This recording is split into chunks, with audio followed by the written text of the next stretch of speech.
Hey Yvonne, awesome to be talking to you today. Thank you so much for joining me. I'm happy to be here. When I asked you if you would come on and share such a vulnerable part of your life with us today, why did you say yes? When I think back to when I was really, really unwell, and what really got me through were finding stories of other people. And yeah, really, in short, I owe my life to strangers. So yeah, it's easy to say yes to this. I love that because you mentioned that on your pre-call. You said, I owe my life to complete strangers. And I thought that was such a powerful statement. And I guess when Voices of Hope came into existence, we wanted to create a platform where people felt heard and seen. And I know for Jazz and I, when we were unwell, I guess, you said the same thing. There was nowhere to turn to and I guess see yourself and see that hope. Yeah, so absolutely. Like I literally Googled like very weird, violent, intrusive thoughts or something, and the first thing that came up was a Guardian article that was published in 2013.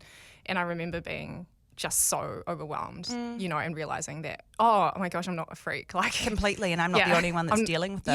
Yeah, and it's possible to get over this. Yeah, that's amazing. Well, I'm so honoured to have you here today and to be, I guess, that safe place for you to share. And I know by you coming on today, you will be that hope for people that are listening. So thank you again for joining me. No problem. Can we start with life growing up? What was life growing up like for you? Yeah, so I grew up in lovely Lower Hutt in Wellington.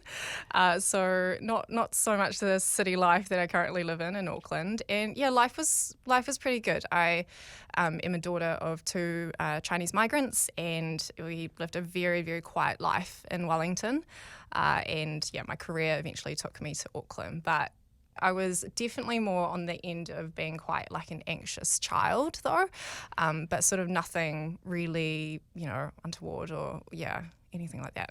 When did you notice that, I guess things weren't quite right, that something was going on?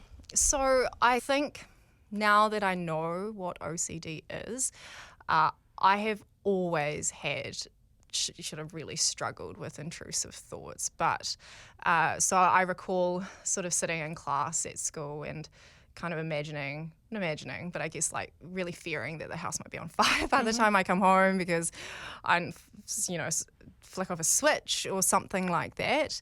And I guess I didn't think that much of it. I was always told that I was a bit of a warrior growing up, like, oh, you just worry too much, like you care too much. Yeah.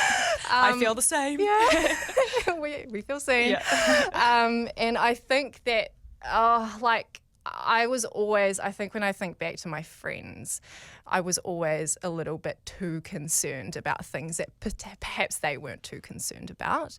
But I think probably the first time I would say I had an OCD episode without knowing that it was an OCD episode was when I was about 12 and a family friend unfortunately took his own life, which was very sudden and quite dramatic. Like I still remember that afternoon playing out. I was at home, so I didn't sort of take part, in the events and the support and, the discovery and all that sort of stuff. But it had a really profound effect on me. I grew up in a culture where mental health isn't well discussed.